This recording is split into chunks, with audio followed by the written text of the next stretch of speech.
Hello, everybody. Nice to see that you are so many today. And it also shows that there's a need of having this discussion and this webinar. And I'm looking forward to hear all of your opinions and to read your questions. In the beginning here, I should say, and I have to say this in English, that there is a button down here on the screen where you can read more, and then you can choose at interpretation or translation. You can choose if you want to listen in English or in French, and I hope this is functioning for all of you. So you can choose in which language you want to listen to this webinar, and then all of us will have some use of it when we can follow it in the language that it's easiest for us to listen to and to speak. And now I would say some words here in the beginning for all of you, to my dear friends.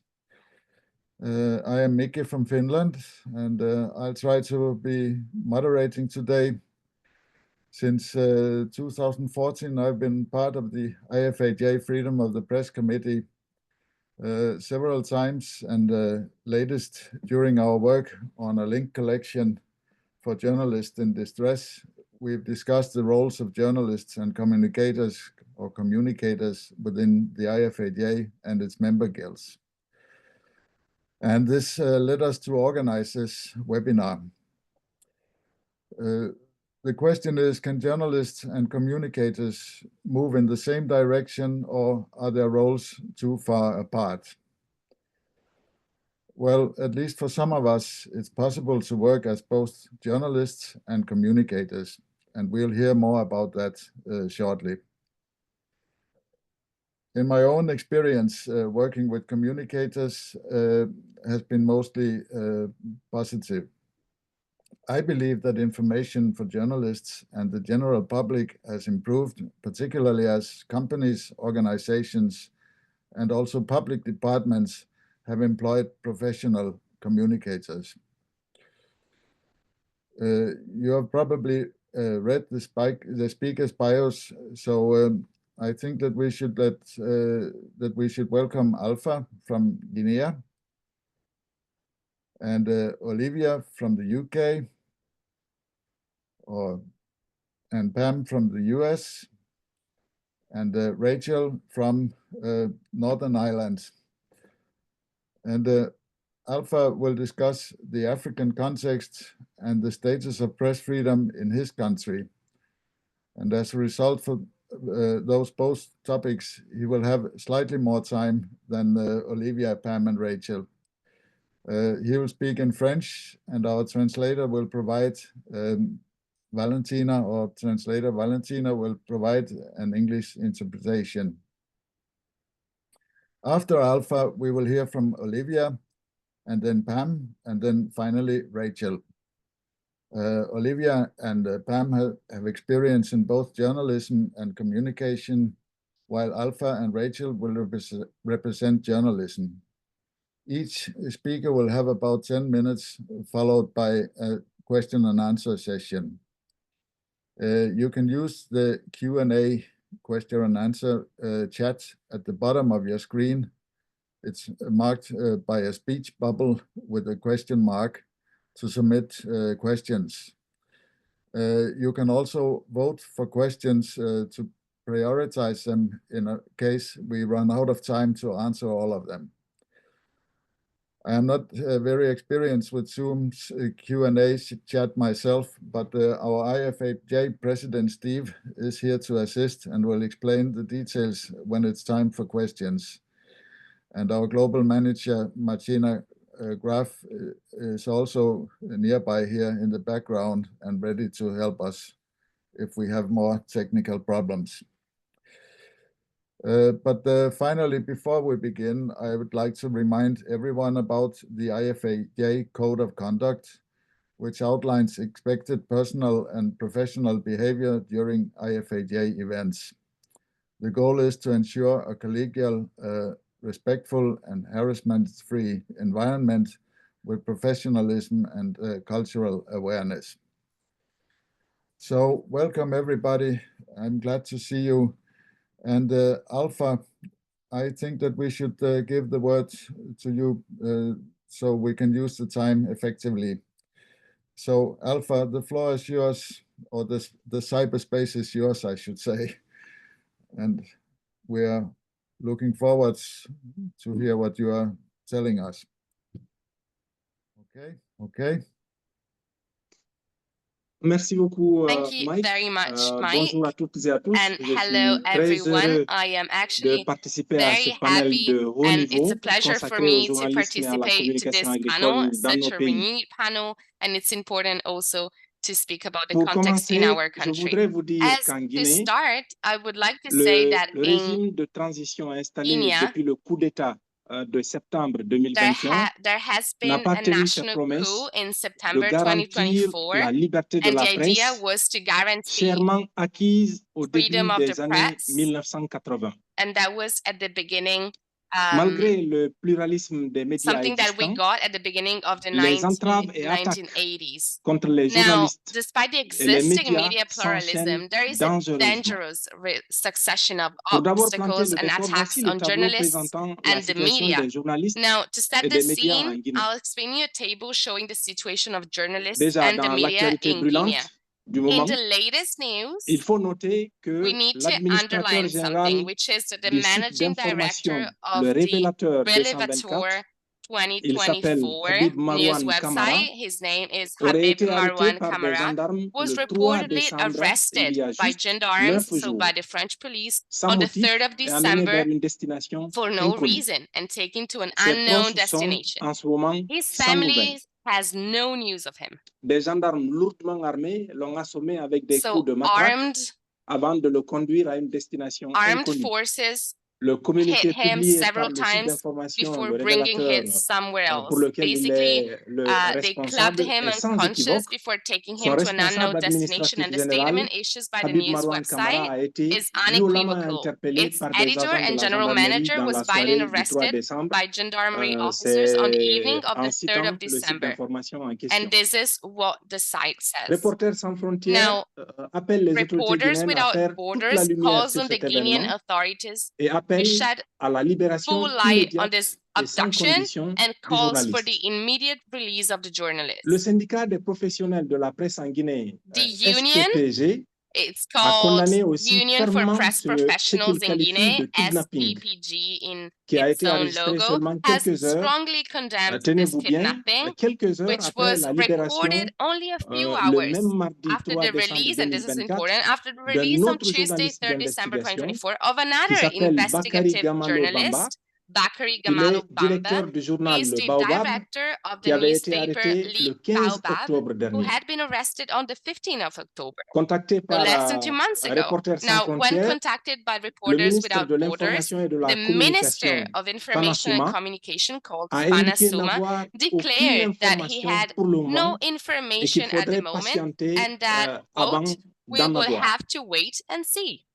Reporters sans frontières appelle donc Reporters les autorités guinéennes without à faire toute la Borders lumière sur cet enlèvement. call on Ils ont Guinean qualifié Prime ça Minister d'enlèvement to eux-mêmes shed et full appellent à la light on what is libération happening, immédiate du and as journaliste. I was saying, Le calls on syndicat the s'est par freedom, ailleurs the entretenu immediate avec freedom of le the Premier ministre journalist. guinéen Of course, Amadou the Oriba, SPPG also qui a spoke to the réaffirmé ces Guinean derniers Prime jours Minister, l'attachement du Amadou gouvernement Oriba, à la reaffirmed préservation the de la government's liberté de la commitment presse, to tout preserving en press indiquant freedom, while qu'un pointing seul out mot mal that a placé single peut word mettre le feu aux misplaced poudres. can set things alight. Alors, Now,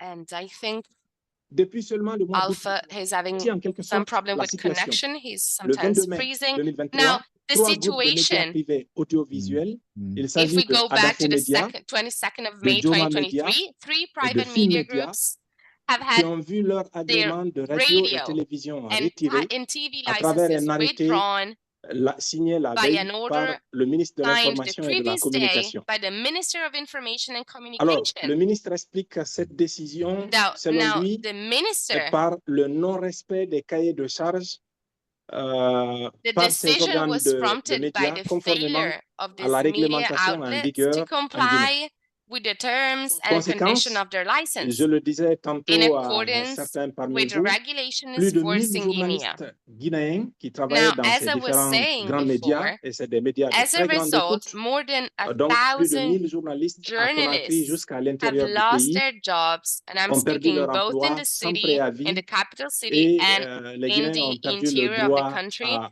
have lost their l'information. jobs without notice, and their right to Mais il faut information has been préciser que tous les violated. médias Now, qui ont été fermés it is ont important to en underline commun that the media le fait de concerned suivre all une have in ligne common that they éditoriale follow a libre free et and critique. critical editorial line, Donc, c'est des médias généralistes aussi. which means that they are Au general mois media, d'août, what we des will call restrictions it. Now, sont in illégalement August, imposées au site restrictions d'information are illegally imposed on the guinéamatin.com, news website, inquisiteur.net. Matin or Le premier site guineamorning.com, d'information sera inaccessible pendant and the 3 mois. former, which is Le 16 octobre inquisitor.net, another 2023, very important 13 journal journalistes, dont in 4 a membres du newspaper bureau du in Guinea, syndicat des will professionnels de remain la presse de inaccessible for Guinée, 3 months. qui avaient organisé une Now, manifestation pour demander la 13 libération journalists de on ces the médias en 16th ligne of October ont été 2023, battus including 4 members of the Bureau of et Guinean blessés par Press des agents des Professionals forces de Union, l'ordre, as we were saying, arrêtés SPPG, who had organized a demonstration to demand the release of this online media, were beaten and injured by law enforcement officers. pour attroupement novembre.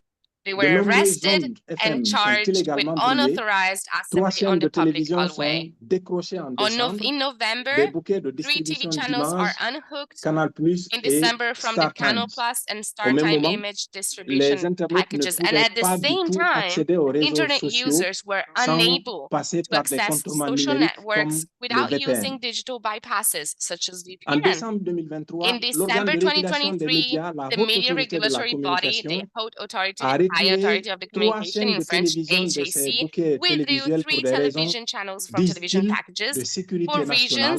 for reasons C'est of, également un problème quote, national sécuritaire que le security. ministre des Affaires The Minister étrangères of Foreign avait Affairs invoqué also pour cited a, expliquer le quote, blocage de security l'accès aux réseaux problem sociaux dans le as pays the durant reason for 3 mois. blocking access to social networks in the country for Les 3 médias qui months. ne sont pas encore The fermés media, sont which eux have aussi not yet been victimes closed, are de also censure victims et of contraints à censorship and are l'autocensure. forced to censor themselves. Pourtant, à titre de Yet, rappel, la République de Guinée to est partie prenante à remind you all, l'essentiel the des Republic of instruments Guinea is juridiques a party to internationaux most et of the régionaux international and qui regional legal garantissent la instruments, liberté de la presse et la something that liberté d'expression. guarantees freedom of the press and freedom of expression. En outre, la charte de In la transition, addition, parce que the nous sommes dans une transition transition en charter, ce moment en since République de we Guinée, are in a dans ses transitionary articles period 8, in the 21, Republic of 23 et Guinea, 24, well, appelle the au transition strict respect charter de ces says mêmes in droits articles et 8, libertés. 21, 23, and 24 that we call for Alors, strict respect le of paysage médiatique. rights and freedoms Depuis of les années speech and press. Now, 1990, since the la presse 1990s, écrite est the florissante. written press Sur has 65 flourished. hebdomadaires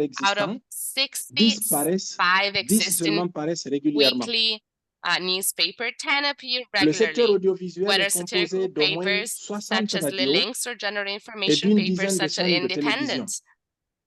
En ligne, The une centaine de sites audiovisual d'information sector ont vu is le made jour up of en at 25 least ans. 60 radio La loi stations sur la liberté and de la around presse 10 de 2010 television empêche channels. aussi Now, une the media landscape concentration is pluralist. excessive Most Guinean des media are médias. generalist. The 2010 press freedom Pourtant, law la production also prevents d'informations critiques excessive media est de concentration. plus en plus However, the difficile production of sous critical les information is autorités de becoming la transition increasingly du moment. difficult under the transitional Maintenant, quel authorities. contexte Now, politique? what is the political Alors context que le that I'm speaking gouvernement about? de transition Although s'était the engagé transitional auprès de government made a Reporters sans frontières à commitment to respecter la RSF to liberté de la respect presse, press juste après son freedom, arrivée au pouvoir en octobre just after 2021, coming to power in les October atteintes commises 2021, par the les autorités se sont authorities have multipliées stepped ces up derniers their mois, attacks in recent notamment months, via in la particular censure by de plusieurs censoring médias à grande several audience. high-profile media Les médias outlets. concernés ont tous The en media commun de concerned suivre, je all vous le have disais in un peu plus common, tôt, as I was une saying, that ligne they follow a éditoriale free libre and et critique. critical editorial line.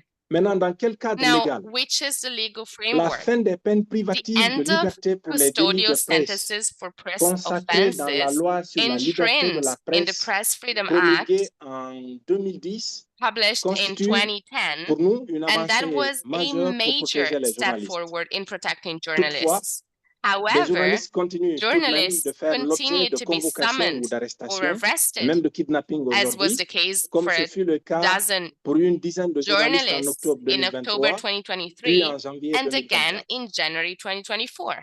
La loi organique The portant sur le organic droit d'accès law à on l'information the right publique of et access instaurant to le public principe de information transparence and establishing the n'est toujours principle pas of en vigueur transparency malgré son is still adoption not en novembre enforced despite 2020. its adoption in November En septembre 2020. In 2022, September la Haute 2022, Autorité de la the High Communication Authority of a Communication, suspendu as I was 5 saying, journalistes HAC sans in French, respecter les procédures suspended légales. 5 journalists without following any Il y a legal un contexte procedures. économique. Now, there's also an Les economical médias de service context to public sont take into favorisés account, aux which is that dépens in Guinea, des the médias public de service media service are privés. favored at the expense of Les the private communications media, des with membres the du state gouvernement giving them sont priority les journalistes in access to the des médias official publics events in ont carrying plus out accès our à ces government's informations que les journalistes communications. des médias privés. Alors,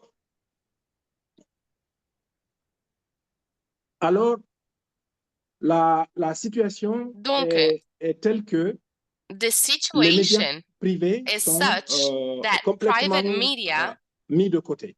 are Maintenant, le completely contexte put aside. socioculturel. And now the social Quelques cultural sujets comme context, some l'homosexualité, la subjects polygamie such ou as les violences conjugales sont homosexuality, traités, polygamy, or mais domestic avec beaucoup de violence are prudence. treated, yes, Pour but la with a degree sécurité, of caution, les even journalistes sont restraint, régulièrement so as not victimes to offend d'agressions et de public violences, morals. And particulièrement journalists tackling lors the de issue of manifestations female politiques. Ils sont genital également mutilation or fréquemment forced victimes de menaces de mort et de marriage. harcèlement They're sur les réseaux victims sociaux. of Les auteurs de ces actes de violence, souvent des attacks agents de force de l'ordre, mais online, aussi des and militants de also partis they're politiques, targeted by religious restent dans impress l'immense groups, by majorité armed impunis. forces. They're arrested, they're Les shown in arrestations de public. professionnels des médias sont aussi régulières. Le secrétaire général du principal syndicat de la Actually, presse, Sekou Jamal Pendessa, a passé plus de the mois Secretary en General of the main détention pour press avoir union, voulu Sekou organiser Jamal Pendessa, une spent more manifestation than a pour la month liberté de la in presse. detention for wanting Le to organize journaliste a press français freedom Thomas demonstration. Dietrich a été And French expulsé journalist Thomas depuis Dietrich début was 2024 expelled in early alors qu'il enquêtait 2024 sur des while faits de corruption investigating au sein corruption de la at the Société National nationale des Society of pétroles Oil, in SONAP. French, SONAP. Il y a beaucoup d'autres éléments. There are Mais pour many conclure et different pour ne pas elements to trop mention, but in order to close my monopoliser le speech and débat, not je monopolize voudrais the ajouter que puisque debate nous too sommes much, I dans le would cadre like du to journalisme mention agricole that in et the à case ce of jour en Guinée, agricultural je dois dire que même journalists s'il in this existe, moment qu'il in n'existe pas Guinea, even if I pratiquement, have to say that il n'est we pas are menacé. here, Le journalisme ou le média agricole, celui-ci the n'est pas concerné agricultural à notre journalist entendement par itself toutes les menaces qui pèsent is sur des not being journalistes ou des attacked. médias qui So sont beaucoup plus généralistes et qui there abordent des are sujets many more generalist freedom and free newspapers who are being attacked a lot more than agricultural journalists. And that is a good thing, en tant que membre actually. de la So, Fédération as internationale des member journalistes, of the International Federation of Agricultural Journalists, and I think we aujourd'hui, c'est lost votre pays. Alpha. Je vous He's remercie pour votre freezing aimable a bit. attention. Well, thank you very much, and thank you for your kind attention. And I think we lost Alpha a bit again. He's freezing and unfreezing. Yes.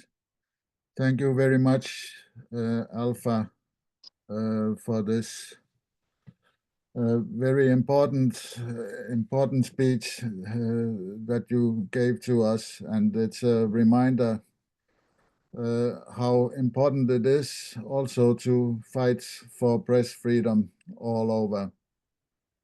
I would like to especially mention this referring from the regime to a transition period,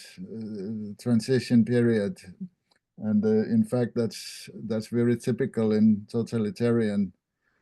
Under totalitarian regimes, that you can refer to a transition period, and then you can set out laws and constitutions about press freedom and other human rights. And in this context, I would also like to remind you that we are doing some work in the committee, the IFAJ Freedom of the Press Committee. We are trying to collect some links from around the world that journalists in distress situations can use, and they should be published on the IFAJ website in a month or two. I think, to be realistic, and so that in an easy way, journalists can click in. Our IFAJ members can click in and see where they can get help and advices. The work is pretty far at the moment, but some small points are still missing, and we are going to finish them fairly soon. But thank you very much. And I can also see that the situation, in fact, has been more acute in Guinea since last spring, when we had our first contacts, and during the summer when we had the Congress in Switzerland. But let's go on, and I would like to give the word to Olivia in our order, and we are looking forward to hear your story too, and your experiences from being a communicator and a publisher and a freelance journalist. So Olivia, the floor is yours, please. Thank you, Mika, and thank you, Alpha. So I've been involved in the Freedom of the Press Committee for about a year, and I just feel so lucky to live in a country where we have genuine freedom of the press and we don't get locked away for expressing opinions. But it's so eye-opening to be involved in this committee and to hear other people's experiences. So yeah, all ears for anybody who has any advice and insights. But from my own perspective, I wear several different hats, really. I came into journalism about 20 years ago, working on Farmers Weekly, which is the UK's kind of leading farming publication. I then moved house and went freelance, and fairly quickly realised that freelance agricultural journalism in the UK doesn't really pay the bills. A lot of people since then have also realised the same thing. So there are quite a few of us who have branched into offering some PR services as well as freelance journalism to, well, just to get by, really. Since then, I've grown. We've taken on some extra members of staff. We're now a team of 7 of us. And we class ourselves very much as journalists first and foremost, but PR is a core part of our business. And we're probably fairly unique in that we are very much journalists and then PR consultants. There aren't that many agencies that would offer both. And it's very important to me that we have the integrity and the lines to keep those very separate roles, so that there's never any blurring of those lines.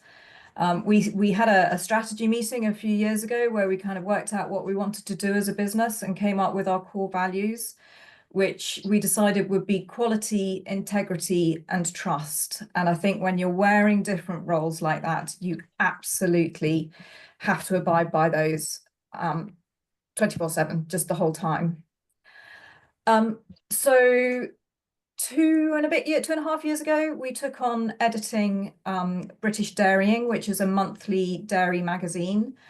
When I was offered the role as editor, I thought, crikey, how's this going to work as editor of an independent magazine with my PR hat as well? And I had a long conversation with the publisher and said, look, if there are any reasons why my clients would deserve to be in the magazine, whether that's because they've done something really wrong and they need to be in the news section, or whether it's because they're doing something genuinely of interest to our readers, I said, that decision has to be the publisher's decision. It cannot be my decision, because that will completely compromise that integrity. So whenever that does come up, and there have been several occasions, thankfully, where my clients have been doing good things, not bad things so far, the editor has said, sorry, the publisher has said, yes or no, having seen what I have requested to put in. In terms of our day-to-day jobs, we probably do about 60% of our work is PR, and then the rest is editing the magazine and then being freelance journalists. We write for Farmers Weekly, Farmers Guardian, British Farmer and Grower, anyone who'll pay us, really.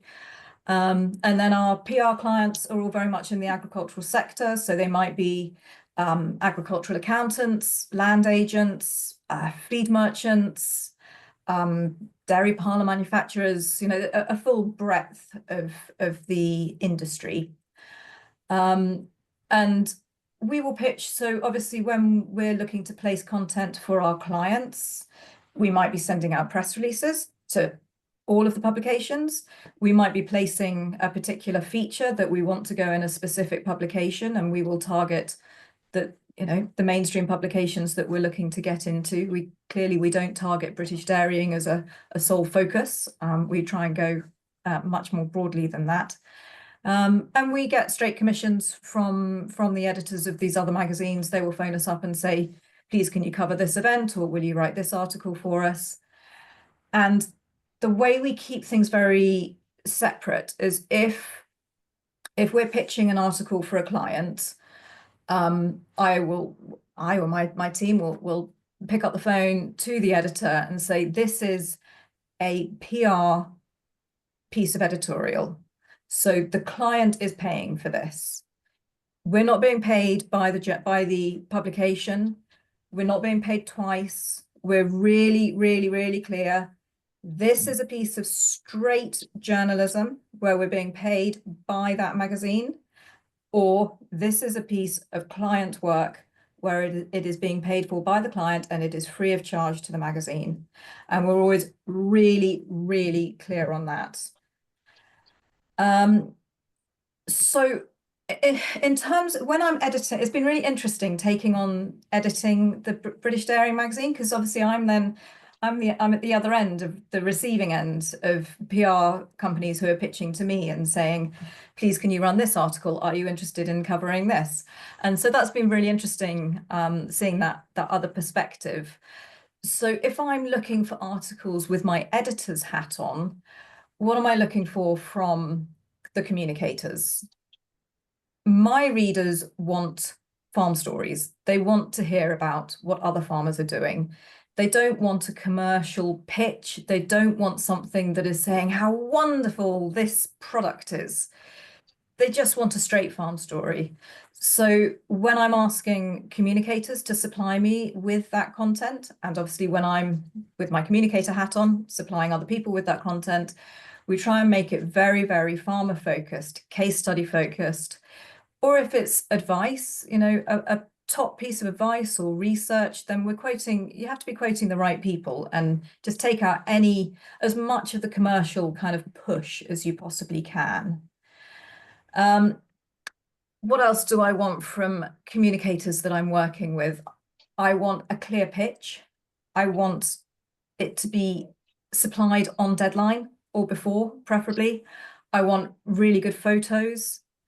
If we're being invited to cover an event as journalists, I want to know what I'm going to get from that event. So you're going into everything with your eyes open. You're managing expectations, and that comes from both sides of the fence, I guess. The other area where I think communicators and journalists can work really well together, our main job is I don't do much news. In the UK, most of the news journalists are on staff, so they wouldn't be mixing PR and journalism. They would be straight news journalists who are dedicated on staff people. But there's a lot of what we do is about knowledge exchange at the end of the day. It's about communicating to farmers messages that are going to help them improve their businesses at the end of the day. And that's where I think communicators and journalists can work really, really well together, because communicators can package it up and give it to the journalists and say, look, that's the core message. That's what you need. If you need me to organize an interview for you, if you need me to get quotes for you, if you need me to get photos for you, you're making the journalist's job easier, but you're not pressuring them. You're not saying you must run this. Within British Dairying magazine, the editorial and the advertising are completely separate. I have absolutely nothing to do with advertising. That is a separate team. If people want to advertise, brilliant. If they don't, fine. I'm not going to not run their stories. I run the stories that are of interest to our readers. The other thing that we do as communicators, we help organise events, we'll organise farm walks, we'll organise speaking slots at conferences, we'll invite journalists along to farm visits, for example. And again, that's where you can help the journalists if they're doing a preview for the cereals event. You can send them 5 pages worth of copy because you've already done the interviews with the speakers. You can, if you're hosting a visit and the journalists can't come along, they'll say, oh, can you write something up on that for me? Of course I can. I'll supply it to you. They know it's all about trust and relationships, as is everything, isn't it, at the end of the day? But they know over 20 odd years of working with us that if they ask us for something that is written to their spec, to their style, and non-commercial, non-pushy, they know that that's what they're going to get. And that's what I'm now developing with my editor's hat on, is I know which are the really good PR agencies to be working with, who I know will supply me with really, really good quality content on time, all the time. So yeah, I'm not saying that communicators and journalists shouldn't be kept separate sometimes. Investigative journalism is still a really, really important thing. And we don't have enough investment in that in the UK, I don't think. It's better than it used to be. So there are certainly areas where they should be kept separate, but there are also a lot of areas where I think we can work really, really well together to the benefit of our farming sector, which is what we're all seeking to achieve. So yeah, that's me. Yes, thank you very much, Olivia. That was interesting too, this one. And in many ways, it reminds me that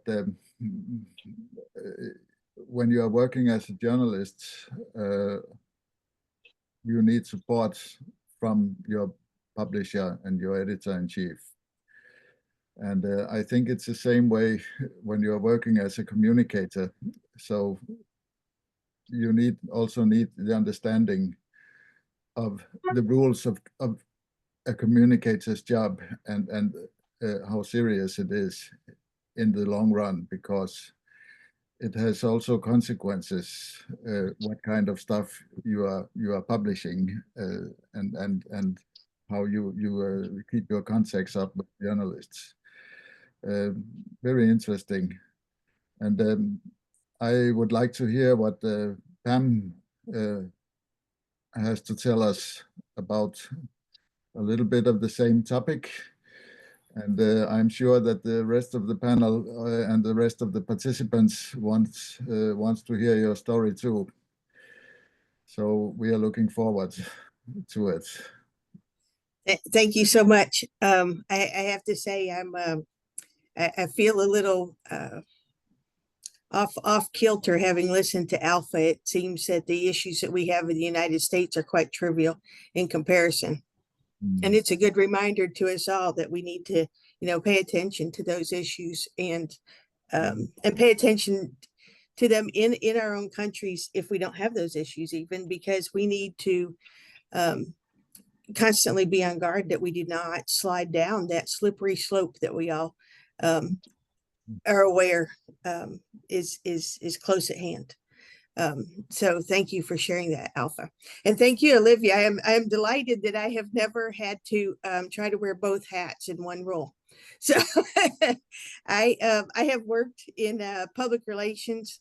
I have worked as a newspaper journalist, and I recently returned to my first love, which is agricultural journalism. So having worked on all sides, I hear from various folks, depending on which side I'm working on that day, regarding issues with the relationships between public relations folks and journalists. We tend to have a fairly good relationship, the trade publications, with the companies and the various folks that we work with for sources. And in that is where we tend to get crosswise with one having a goal different than the other goal. And so sometimes I go back to, that we have to build those relationships. When I was in newspapers, I periodically went to visit my police chief and took him out for lunch. What a luxury that is. Because I knew the day would come when the goals of his job conflicted with the goals of mine. And when that happened, I needed him to look at me when I asked that question he didn't want me to ask. And remember that I was still Pam. And I was still there to do my job and to do my job well. And it wasn't personal. Our jobs simply conflicted at times. And we respected that. And we throw that around a lot. We throw around, that we have to respect each other's roles. But sometimes we don't even take the time to understand the other one's role. So how can we even remotely respect it, right? So when I look at, I'll talk about, the PR side first. And the PR side, they are often, working for an agency where they are billing by the 15 minutes. And that's what they sell. They sell experience and they sell knowledge, and they have certain goals that they have to meet for their clients. In doing that, sometimes they might go overboard. We recently had an incident where one of our editors at Farm Progress was dressed down for not going through that PR person who happened to be on staff. It was a quasi-government sort of an agency. And so when he has an existing relationship with the source. So I think on the PR side of things, one, we recognize that they have those goals. They have superiors who are pressuring them to be that go-between, to be, that person. And we can work with that a little bit. As journalists on the PR side, they need to recognize that those existing relationships are going to provide value for that organization. I had a Chamber of Commerce lady when I was at the newspaper who was asked how she got so much of her information in the newspaper. And her response was, do you know where your journalist drinks? So we had a good relationship, and she'd call and say, hey, I got this going on. And if it was worthy, I covered it. If it wasn't, I didn't. And she respected that because she respected my role. When you are a PR person, the most important thing for you to remember is that you are borrowing the credibility of that journalist. If you can get your information under that journalist's byline, then it has more credibility than it does coming from you when you're talking to a farmer or anybody else in an audience. So the last thing you want to do is cause ask anything that would damage that journalist's credibility, because you need that. You've got to constantly look at the big picture. And the big picture is that that journalist's credibility is what's going to carry your message, and it's going to carry your message better than you can carry it. And the journalist side of it, we just had an editorial meeting, and the bottom line is you are the editor or you are the writer. And if that PR person is asking something more than what you can give, then you just tell them no. It's not easy all the time, regardless of whether you have the relationship. And they do, some of them make you angry. They push too hard. They insult your integrity when they do that. And so you've got to keep that separate. Simply treat it as a business issue and move forward.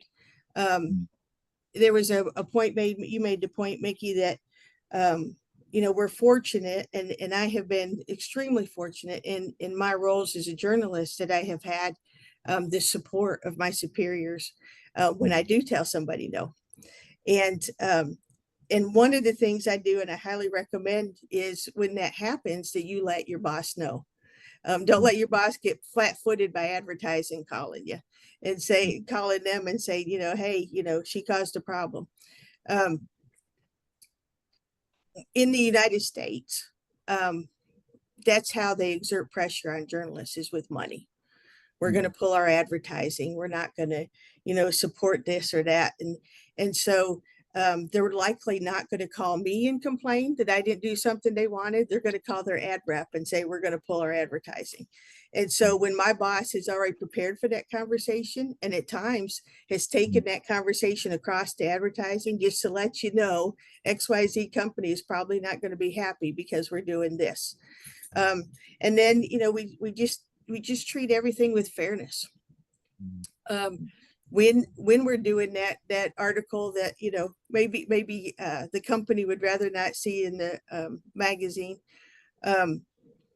we still give them the opportunity to respond to it. We still give them the opportunity to say their piece, and we treat it fairly.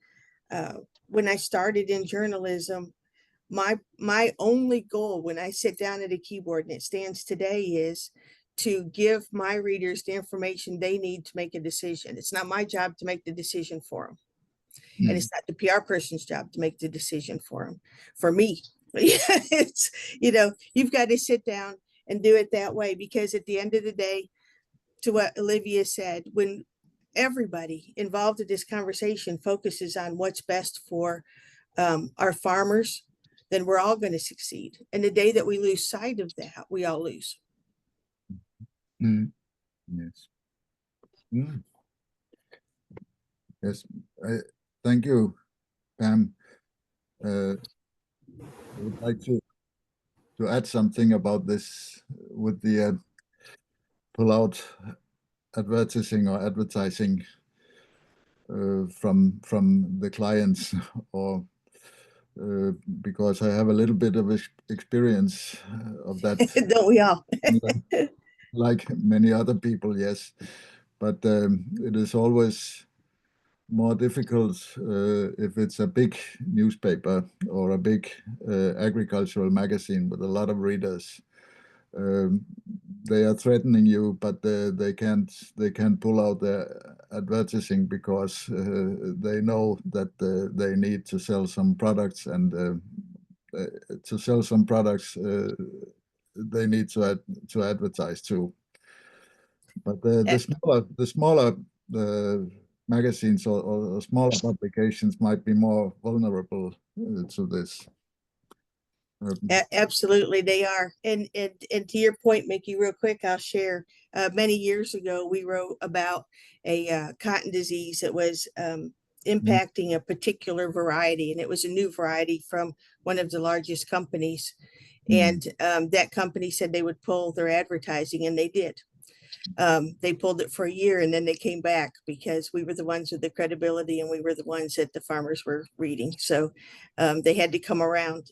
To your point, if it had been a smaller organization, they might not have been able to withstand an advertiser of that size pulling their funding. And so maybe in that case, it's even more important for the ones at the bigger companies to make sure that we do the right thing by our audience, so that maybe there's a little less pressure on the smaller organizations as well. Yes. Yes, thank you very much, Pam, for your interesting story.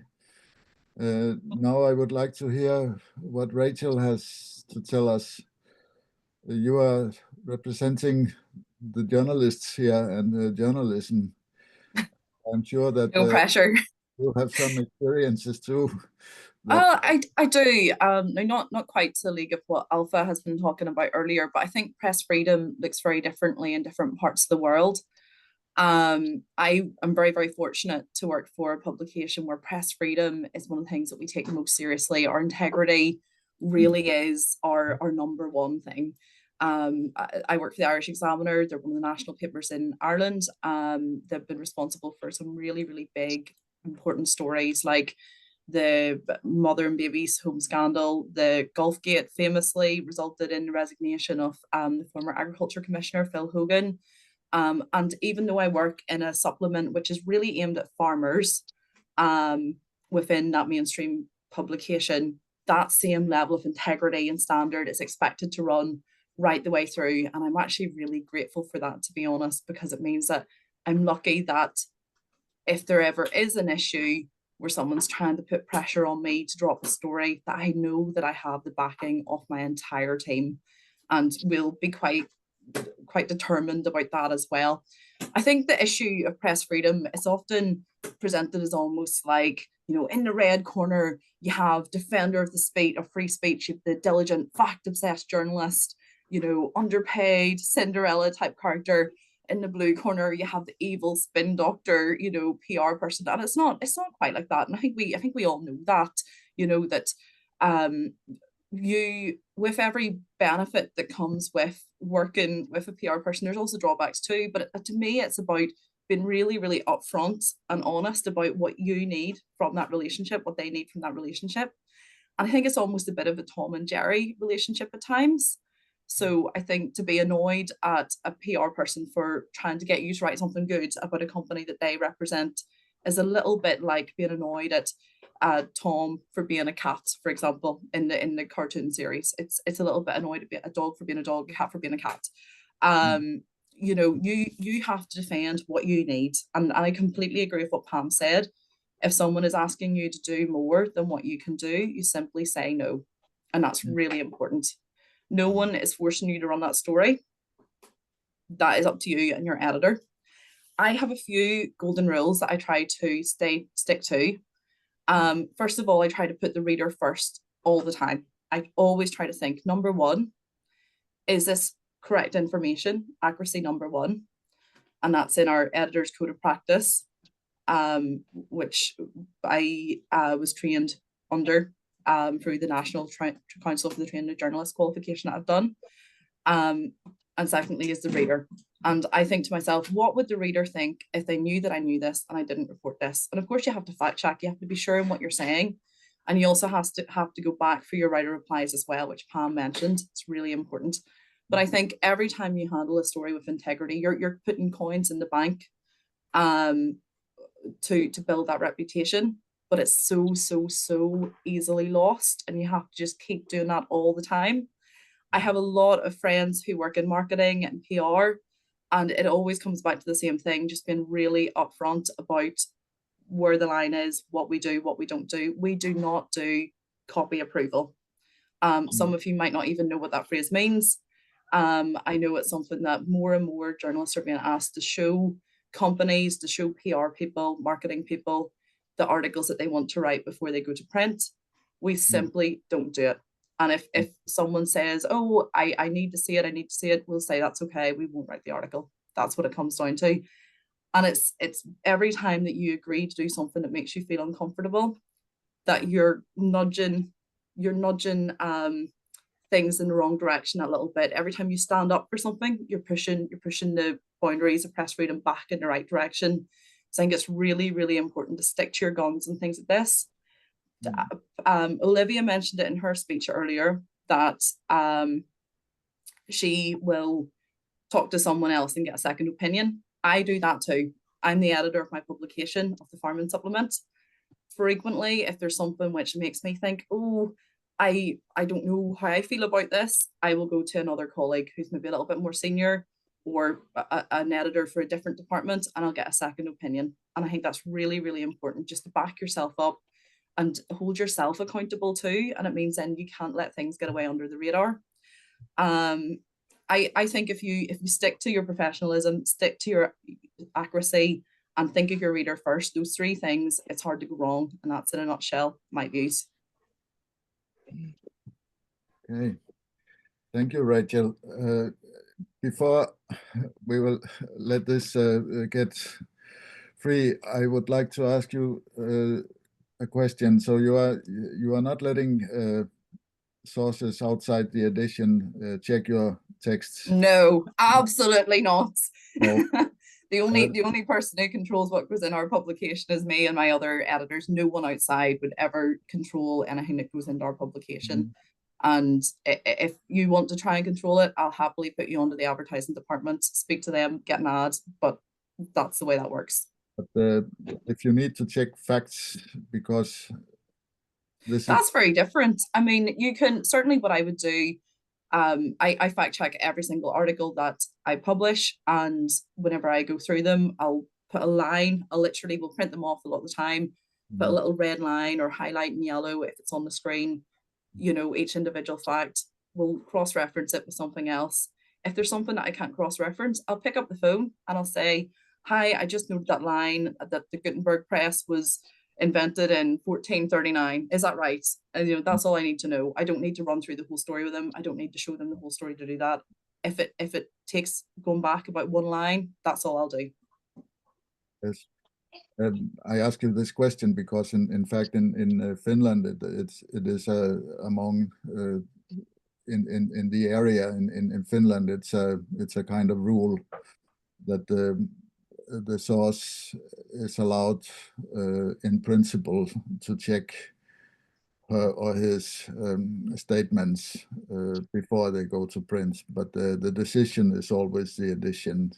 But but it's not always so easy to keep on that that principle. That the decision. Well, you'd never get a story out if everybody needed to agree, because as you all know, with every story, there's more than one.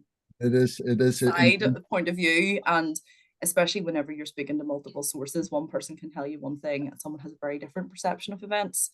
So you have to be able to be independent. I think that's really, really critical. This is why the rule is that they have the right to check their own statements, and not the neighbors. The neighbors. Right. But it's not always so easy to keep this principle that you have. Because you are often you disagree with the source that you said that, but the source might say, "I know I didn't, I didn't." So well, that relies on a good note keeping system, whether it be a recording or whether it be your shorthand notes. I think that's really, really critical to everything you do as a journalist. I personally do know shorthand, but a lot of people, if you see me on a press trip, you'll also see me recording things as well, just to have a backup to the backup.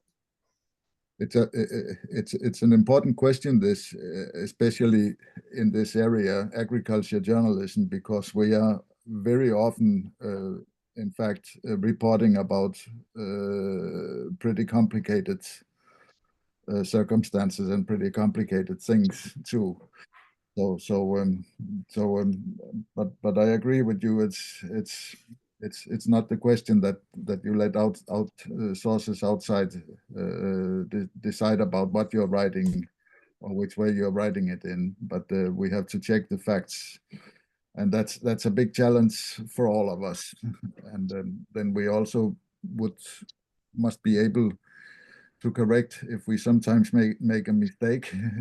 Then we also must be able to correct them afterwards, and that's also important that people know that they can trust this principle that you correct if you make a mistake. Okay, thank you very much. Sorry. Yes, it's okay. I was going to chime in on that, if I might, quickly. We do frequently, as a matter of practice, provide copy for technical accuracy review. There is no approval. There is no codified, you have to do this. But because we do so many things that are complex, I write about economics now, and ag economics, which is fairly complex for me. But other ones are writing about, what rate you use, which nozzle you use, which, all of those complicated things that we don't want to do wrong, give, bad information to a farmer. And so the key there is having that autonomy and saying no. And if they send something different in, I many years ago had two sources that disagreed, and one tried to correct the other source. And I said, he's looking at it too. I'll make sure that he pays attention to that. But just because somebody says it doesn't mean you're going to do it. They get the opportunity to speak their piece, and then you make the decision. And, you know, like Rachel and Olivia both have said, you know, we have other folks on our team that you can, you know, bounce something off of. If there's something you're uncomfortable with, we have a phenomenal team. So we do that. It's a bit nuanced. It's somewhere in between, you know, approval. I'd just like to come back on the same topic, because I'm just thinking there is one exception to whenever we will allow a source to read a story, and that would be if it's something very, very, very sensitive. So, for example, the like of someone has died, someone talking about suicide, mental health, those kind of issues. But even then, that wouldn't even be me that would give that approval. That would have to be my boss's boss. That would be the most senior journalist the most senior editor in our company would be the one that would have to give approval to that. And I would have to explain to him why it was important for this story. And I think that's really just for an ethical point of view more than anything. It's not to protect the company. It's very, very clearly not about that. It's very much about protecting that individual in a vulnerable position. I hope that just makes that clear that there is that exception, but that's a very, very rare exception, and it would need to be approved higher than me. Yeah. When I first started in my career in newspapers, the only firing offense that was in writing was if you sent any copy out of the building prior to publication. And so coming around to the technical accuracy thing took me a minute. So, and it's a little different in, you know, the nature of the publication that you're working with, you know, a trade publication versus a newspaper, but still with that same commitment to ethics and integrity. Yes. Thank you very much, all of you in the panel, for this interesting discussion. And I think it's time for questions now. And I can see that some of you have found this bottom with the questions and answers here in the bottom of the screen. And it is also possible to vote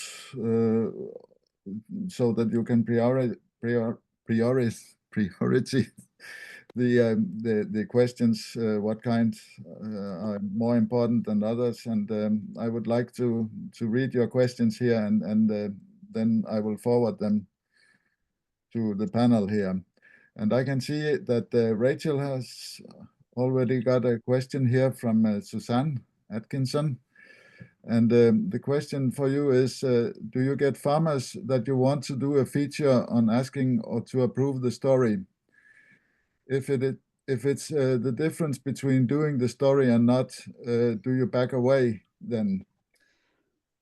This has happened to me twice in my career, and actually, ironically, the last time was just 2 weeks ago. So good timing with your question, Suzanne. The first time I was quite junior at a different publication than where I work now, and I felt terrible about it. It was a business. I was a business reporter at the time. I thought they had a really nice story. I really wanted to tell the story. I contacted them. It was really more of a puff piece, to be honest. It was like a nice feel-good feature about a local food producer.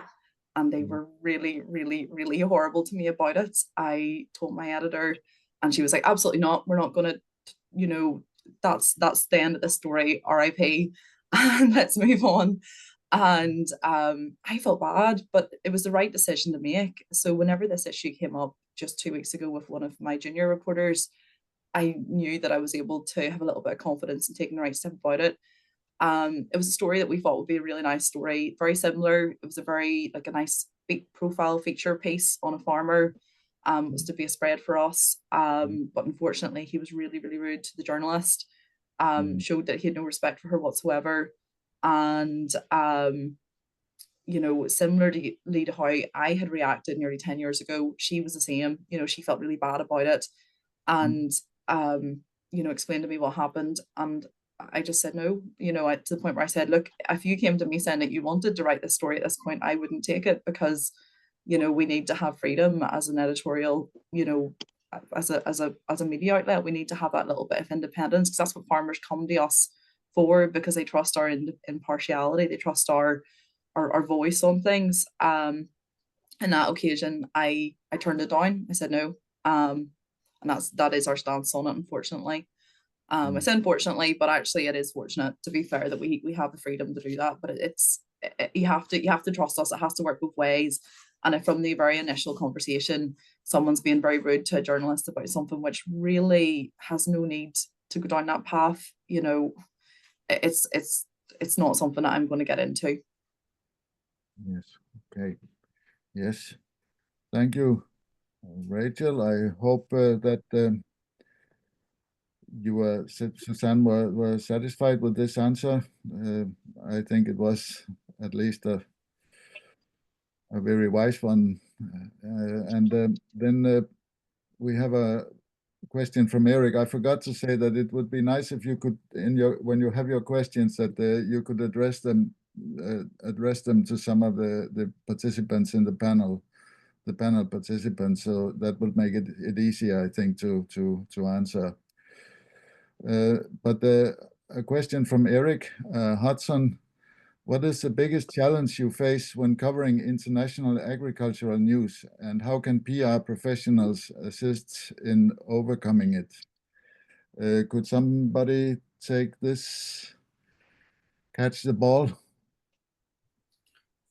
So we cover my magazine, Farm Futures, covers primarily the economics, and so one of the biggest challenges for us is sources and talking to sources who are not necessarily government or company, and what the true impacts are. When we were at IFAJ in Switzerland, you know, we heard from the government about the policies that they have going on there with sustainability, and then we heard from the farmers, 280-degree different perspectives, and so we need to hear all the perspectives. And if you can help us with sources, that'd be great.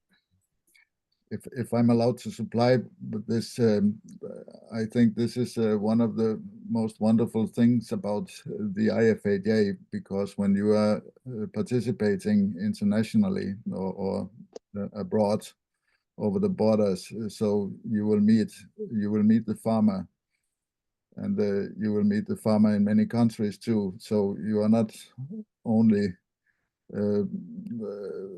presented with the big companies or what the politicians or the farm organizations representatives have to tell you, but you have a possibility to meet the farmer and what you are. And one of the conclusions you can draw as a journalist is that the situations are pretty familiar in a lot of countries among farmers. I hope I didn't. I hope that you can agree with this, Pam. But that's one of my experiences, at least. Then we have a question from Becky Zimmer to Olivia, addressed to Olivia. You spoke about hard lines and boundaries when it comes to separating PR and journalism. How often are the lines blurred and you are forced to make tough decisions that may impact you later? They're not blurred that often, because we do really try to be very, very clear with what hat we're wearing. Occasionally I'm the one who loses out, because one of my staff will have pitched to Farmers Guardian, for example, just a completely straight freelance journalism commission, and the journalist at the other end assumed for some reason it was a PR story and it was going to be provided free of charge. And so you do the work, you send in this completely independent freelance bit of work, and they go, fantastic, thank you, we're not going to pay you for it. So that occasionally happens. But I haven't really had that many problems. I had a problem with British Dairying, which wasn't one of my own PR side of things. I went as the editor to write an article about a semen company's breeding stud. And And it was back to this, don't ever let them read it. The publisher said I had to let them read it, which got my hackles up immediately. And it was a very, very straight story, just a story about a bull stud. And I had a little bit of fun with it. It was a little bit light-hearted at the beginning. And if you can't have fun about a bull stud, then what can you have a little bit of fun about in agricultural journalism? And they kicked off. They just went ballistic, went over my head, straight to the publisher. You can't print this. I'm going to pull all of my advertising. And they were a big advertiser. And I did get a bit of pressure to say you're not printing it. And I thought, no, I've spent my time writing this. It's a perfectly legitimate, perfectly good, interesting article, and I'm not going to be pushed around. And I went to the publisher and I said, well, I'll resign. Either you let me run this story. I ran it without the semen company's name in it. So it was all anonymous. It was this big secret stud. But I thought, no, I'm not being pushed around. And again, it just comes back to that being that clear integrity side of things and deciding which line you're going to stand on it. Okay. Yes. Thank you, Olivia. We have another question from Eric Hudson again.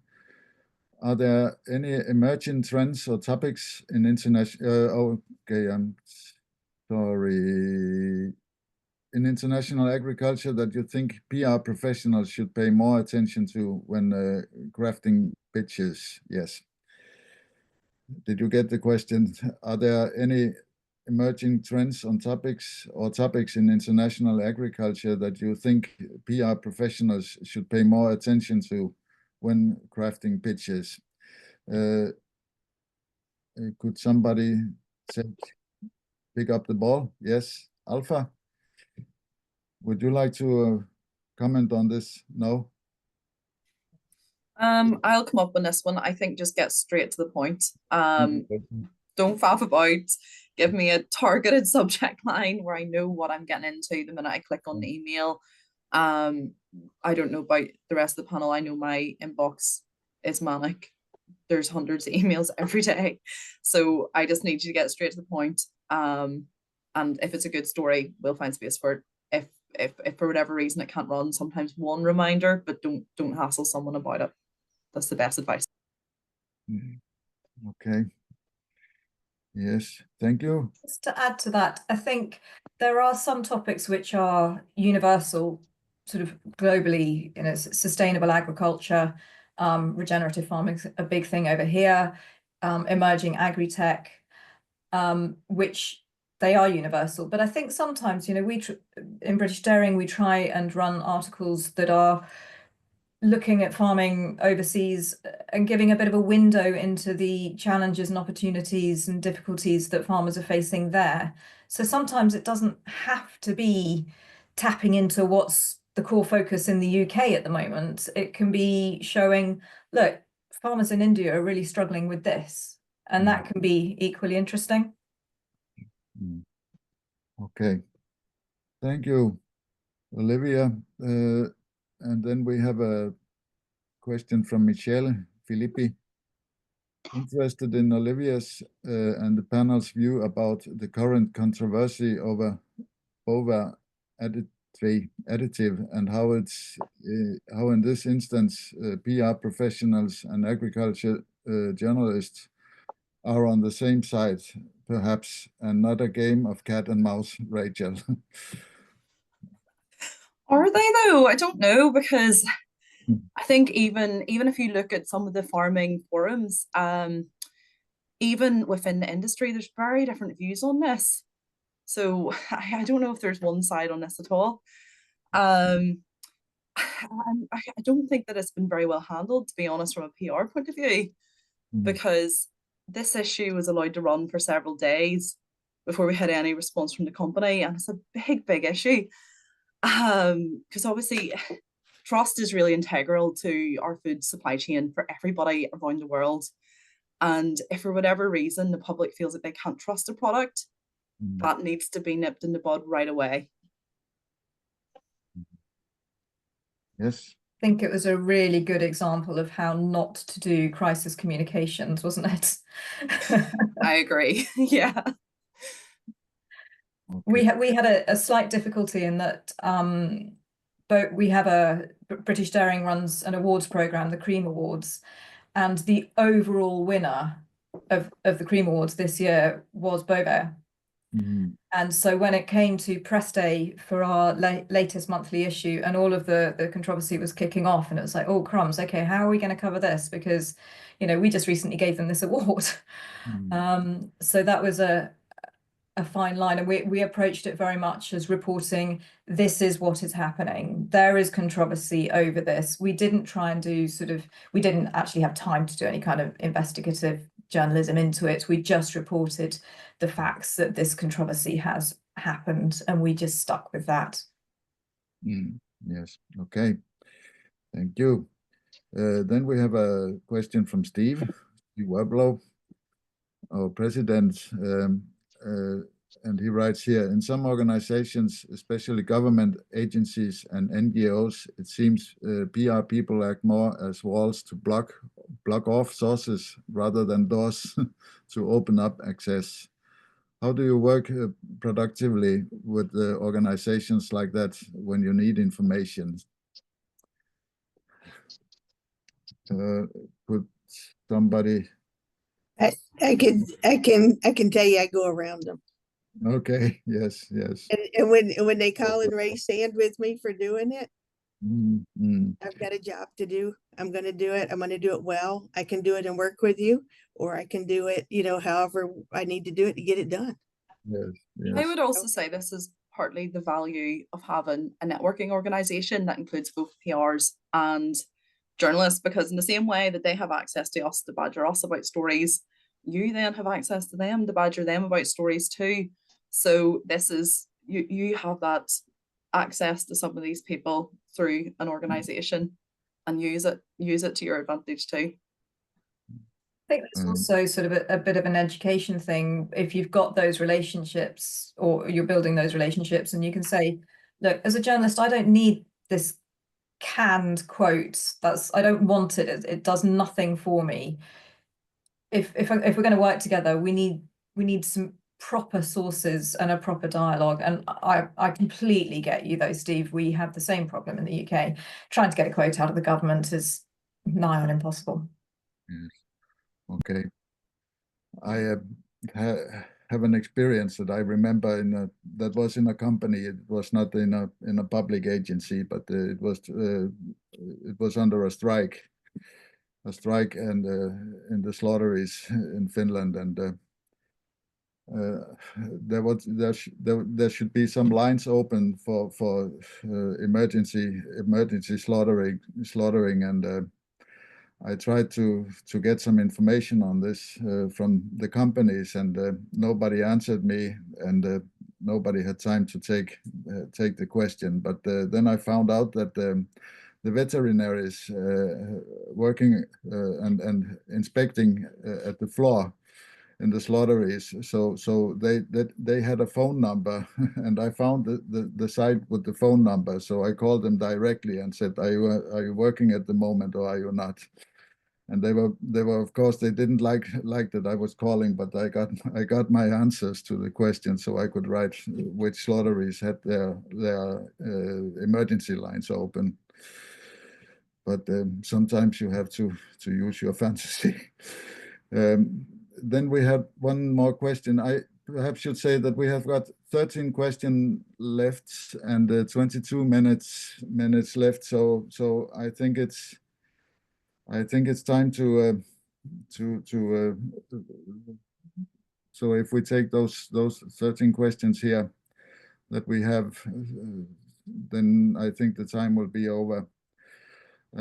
But Suzanne, again, you asked Olivia, you said you don't really do news. What do you do when a news story appears that should be written? So as a freelancer, I don't really do news, because our publications have news staff reporters, so they wouldn't really use me as a freelancer for news stories.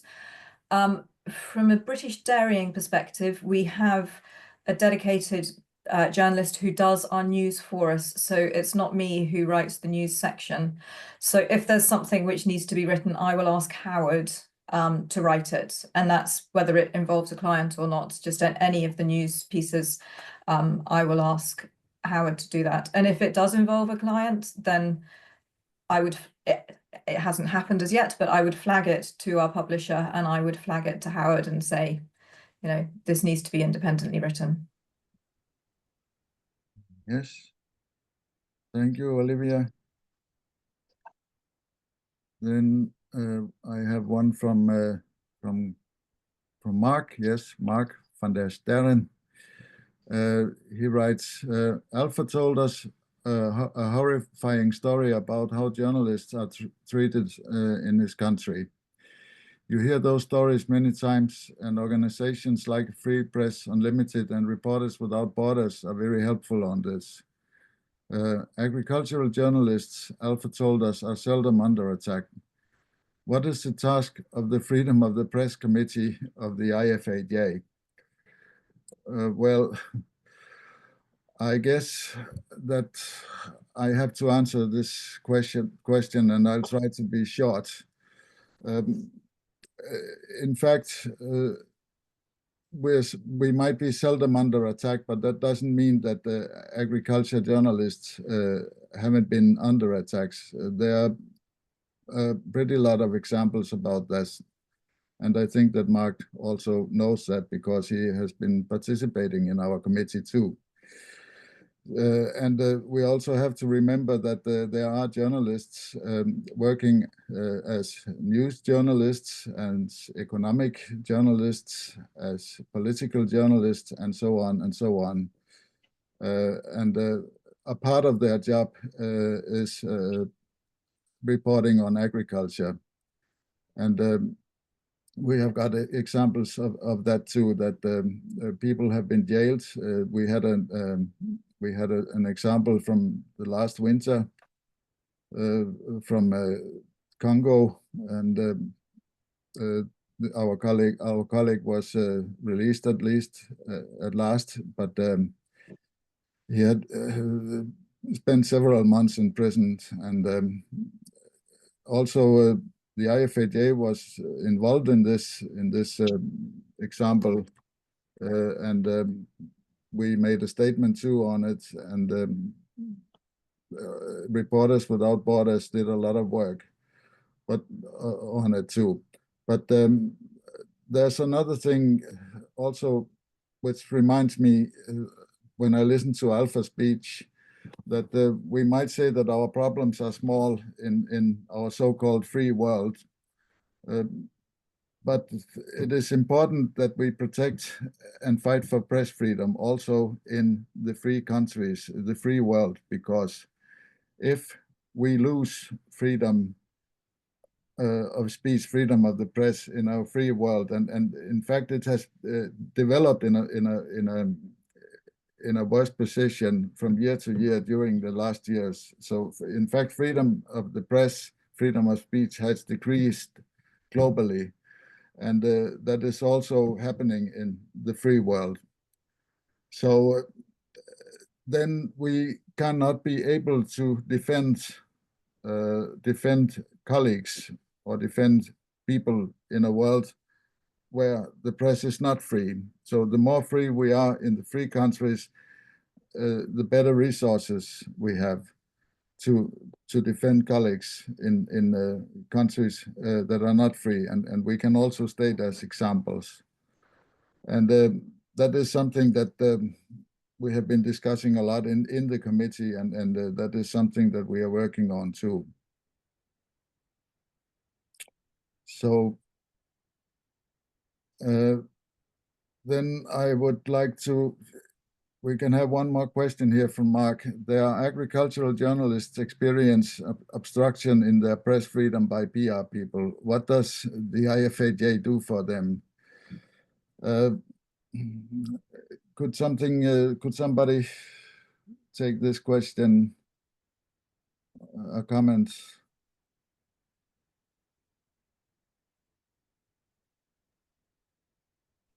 In part, the links project that you mentioned earlier, Mika, part of those links is also about staying safe when working abroad. So that is not yet on the website, but that is part of the piece of work that we've been doing. So there will be some advice on the website on that. In terms of information and training when you're out in the field, I mean, we have nothing like that in the UK. I don't know if anybody else does elsewhere in terms of, I mean, yes, we have very stringent health and safety rules for farmers, but health and safety rules for journalists, I'm not aware of any. I don't know if that's different anywhere else. Yeah. Yes. Okay. I think that we will go on. I would like to say that to mark to that I'm not so sure about this obstructed by PR people. I cannot really recognize this experience, but in fact we are a network here in the IFAJ where we can discuss those things with each other, and we should use that opportunity too. And that could bring us more together too, and understand each other's challenges and points of view. And if a journalist is obstructed, so you have to stand by your own opinion. And I think now I would like to take a question from Ismail. Do you think the importance of agricultural journalism is more understood generally or in mainstream media? Do you think this awareness is rising by the time? Could somebody comment on this? I'm probably a bit jaded on this issue. I fear that the need for journalism in general is being questioned by too many people who don't understand the value across the world, from what I've heard from other journalists and in the United States. And ag journalism is respected and recognized and seen as needed by many of our farmers, by our audience. But I don't know that even agriculture itself has the respect and the is recognized for its importance by our leadership. I had a lobbyist tell me many years ago that he could bring together everyone who gave a damn about agriculture in one room in Washington, D.C., which is our capital. And at the time I was writing about peanut production, and he said I could gather everyone who cared about peanuts in a phone booth. So for those of you young enough that you don't remember phone booths, that's maybe two people. So yes. Okay, thank you very much, Pam. Before Rachel is going to answer a question, but Alpha, you raised your hand. You wanted to say something. I saw. So Alpha, the floor is yours. Non, je voudrais Yes, juste I dire just que wanted to say les réalités sont différentes that selon les pays. the realities are different Et according to the different que, countries. par exemple, en And that, for Guinée, que je example, connais in très my bien, own il country y a that une I très bonne really relation know, entre there's a les good journalistes relationship spécialistes de questions agricoles et les between responsables des the relations publiques au niveau agricultural des entreprises, au journalists niveau des institutions. and the institutions. Il y a toujours So une there's étroite always collaboration a entre nous. strict collaboration and a close collaboration among us all. So realities do differ according to countries. Yes, okay. Thank you, Alpha. And Rachel, yes, do you think it is good practice in improving relationships between communicators and journalists when a journalist is invited on an overseas press trip by the PR, is wined and dined, yet never bothers to write a story on the topic, whether positive or negative? Where's the integrity in this scenario? I would argue it shows great integrity, to be honest. Wining and dining is not the way to secure any coverage in any publication. So I think press trips are a great opportunity it's your shop window, essentially. for a business to put forward what they're doing, or an organization to put forward what they're doing to journalists. A journalist is never under any obligation to write about it. Okay. Thank you, Rachel. There's now one more question from Chris, and then Louis Pitombo, my friend from Brazil, wanted to make a comment. So if we can take Chris very shortly, because we are running out of time here. But it's addressed to Olivia. You said in your business you are first and foremost an agricultural journalist. Yes, 60% of your business is PR. How do you see that business model changing as more and more advertising and marketing budgets dry up and less PR may be needed? Yes. So it's not just a PR question. I think it's a journalist question as well. Publications, a lot of publications are funded by the advertising, and if they don't have the advertising budget, they won't have the editorial budget to pay for their staff reporters or their freelance reporters. So I think it's a challenge for the sector, not necessarily just for the PR people. My business model has always been to really spread the risk and work with lots of smaller clients and a lot of different publications. I don't want to just have one enormous, great big corporation that I rely on for all my business, because I just find that is too risky. So I would prefer to spread the risk and work with a lot of little ones. So then if you lose one, you're not going to end up making people redundant. Okay. Yes. Thank you. Thank you, Olivia. And then I would like to read this comment from Luis from Brazil. He would like to make a comment because he says, I was very curious to know how colleagues from other countries deal with this issue of journalists and communicators.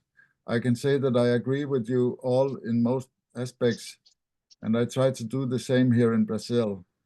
The character of the professional is fundamental and a daily challenge. And I think that most of us here at the panel couldn't agree more. I hope that here is a question from Catherine, or a comment too. It's in French, I think. I have a little bit difficulty to read it, but I can try. Merci infiniment à notre traductrice, chèrement entendu, quelqu'un qui traduit aussi bien et pédant aussi long temps. Yes, okay, thank you. But I would like to thank you so much, all of you, for your patience. And I am very grateful that you are willing to use this question and answers chat. I know that all of you might not have been heard on this, but it's the most, I have noticed that it's a very practical way to answer and ask and answer questions so that we will have a broad discussion. And I think I'm going to listen to this when it's streamed, and you can find it on the IFAJ website later on. And I just wanted to say that my own experience is that I'm not a communicator myself, and I don't think that I would be able to handle this, because it demands a lot of patience and a lot of organizing. I can only write stories and sometimes take some pictures. But I dare to believe that we have a chance inside the IFAJ to create a dialogue and to demonstrate the value of people in each role. Of course, this doesn't mean that the journalist can give up her or his critical point of view, never. And that is a part of the role, and it has to follow the work of a journalist constantly. Maybe those around you sometimes can perceive this as a lack of respect, and I myself have made a lot of mistakes about this. But during my older days, I think I have learned that I sometimes can go further with my unpleasant questions when I behave and show respect.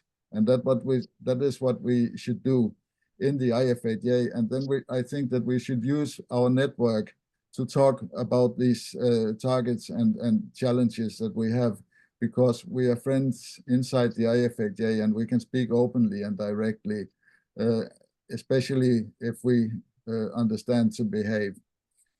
I must say that has also helped me when I have been able to explain why I have to ask some specific questions. It helps a lot. And I would like to wish you all the best, all of you. And I hope that we can go on with this discussion, because we have only touched a little bit of reality here.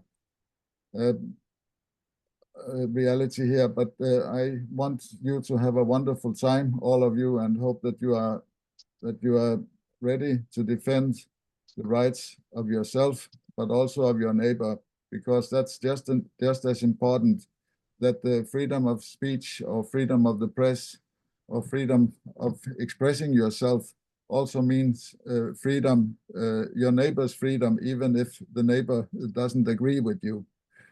That's important. I would also like to remind you once more that our link collection will come up on the IFAJ website in the near future. We have to finish it in the committee and hear some comments, and then it will be all right. So should we give a hand to the panel here, and then I think that we should give a hand to Martina too, who had done the practical arrangements, and also to our interpreter Valentina.